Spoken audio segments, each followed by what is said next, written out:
All మేమైతే ఇంకా next మళ్ళీ ప్రయాగ్రాజ్ కుంభమేళాకి వచ్చేసామన్నమాట. కాశీ దర్శనం అయిపోయిన తర్వాత కుంభమేళాకి వచ్చాము. కాశీతో పోల్చుకుంటే ప్రయాగ్రాజ్లో అయితే మేము అస్సలు ఇబ్బంది పడలేదు. కొంచెం ఇబ్బంది పడినా చివరికైతే బాగానే దర్శనాలన్నీ చేసేసుకున్నాం అనమాట. సో అక్కడి నుంచి సర్వీస్ ఏం లేదు కాబట్టి కొద్ది దూరం నడిచాం. ఒక 2 కిలోమీటర్స్ నడిచిన తర్వాత ఇలా బైక్స్ వాళ్ళు వచ్చేసి మమ్మల్ని డ్రాప్ చేశారు త్రివేణి సంగమం దగ్గర. సో ఇలా సంగమం దగ్గరికి నడిచే వాళ్ళు నడుస్తున్నారు, బైక్స్ దొరికితే బైక్స్లో వెళ్ళే వాళ్ళు వెళ్తున్నారు. మమ్మల్ని అయితే అక్కడ డ్రాప్ చేశారనమాట బైక్ వాళ్ళు. దిగంగానే అక్కడ వాళ్ళే గవర్నమెంట్ వాళ్ళు ఒక స్వీట్ ఒక కారా పొంగలేమో పెట్టారు. సో అవి తినేసి మేము బోట్లో త్రివేణి సంగమంలో మిడిల్కి వెళ్ళామన్నమాట.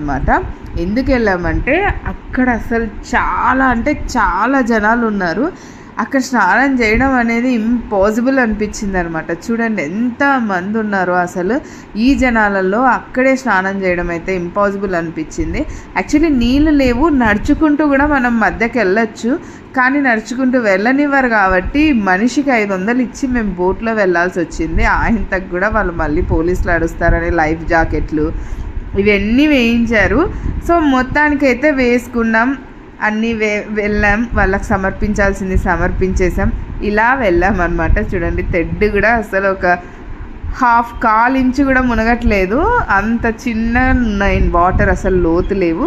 సో ఇక్కడ ఇంత దూరం వచ్చాం, జనాల దగ్గర నుంచి ఇంత దూరం వచ్చేసాం అనమాట.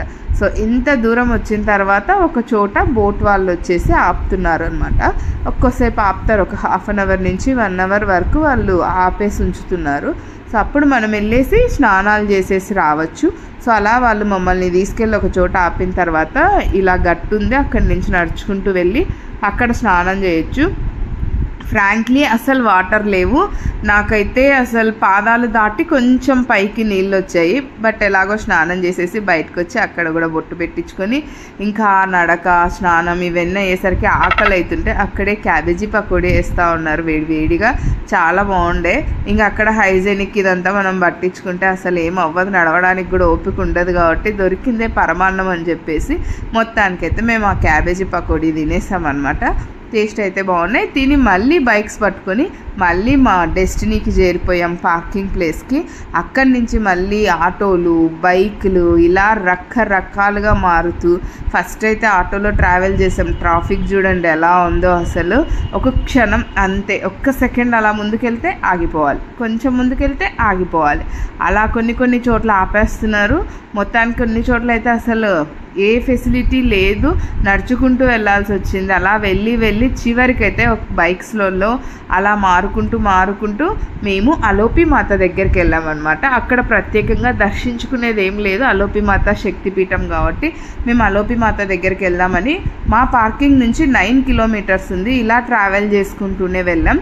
ఏ మాటకు ఆ మాటే చెప్పుకోవాలండి, యూపీ గవర్నమెంట్ని అయితే ఒప్పుకోవాల్సిందే. పాపం ఎంత ట్రాఫిక్, అక్కడ జనాలు ఎంత ఇబ్బంది పడింటారు ఈ పొల్యూషన్తో. Anyway hats off to them. అలా అలోపి మాత టెంపుల్కి చేరుకొని అలోపి మాతను దర్శించుకున్నాం. శక్తిపీఠాలలో ముఖ్యమైన శక్తిపీఠం ఇది, విగ్రహం ఉండదు, దీనికి ఒక చరిత్ర ఉంది. ఆ చరిత్ర ఈసారి ఎప్పుడైనా షేర్ చేసుకుందాము. సో అది పెద్ద స్టోరీ అనమాట. సో అలా అలోపి మాతను దర్శించుకొని మా ప్రయాగ్రాజ్ క్యాంప్ అయిపోజేసుకొని అయోధ్యకి వెళ్ళామన్నమాట.